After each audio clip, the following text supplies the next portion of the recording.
Bonjour, bienvenue dans cette capsule sur l'outil de recherche Sophia. Celle-ci porte sur la boîte de recherche simple. Cette boîte, au milieu de l'écran, est votre porte d'entrée vers les ressources documentaires de la bibliothèque. Si vous désirez trouver des articles ou des bases de données, remarquez qu'il y a des options pour cela. Commençons par ajouter un terme dans la boîte de recherche.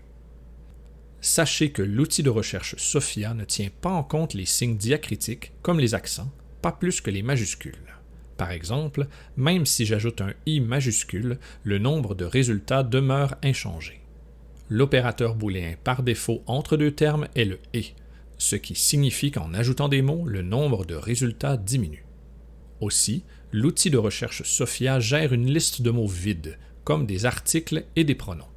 Par exemple, si j'ajoute un L' avant intimidation ou école, le nombre de résultats sera toujours le même. La langue d'interrogation peut aussi avoir une incidence sur les résultats. Si les mots utilisés sont en anglais, les premiers documents dans la liste auront davantage de chances d'être aussi en anglais. Si j'écris « bullying » plutôt qu'intimidation, les premiers documents seront en anglais.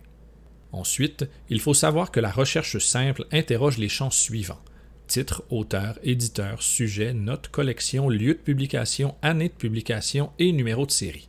Cela ratisse assez large, mais très adéquat pour la recherche rapide.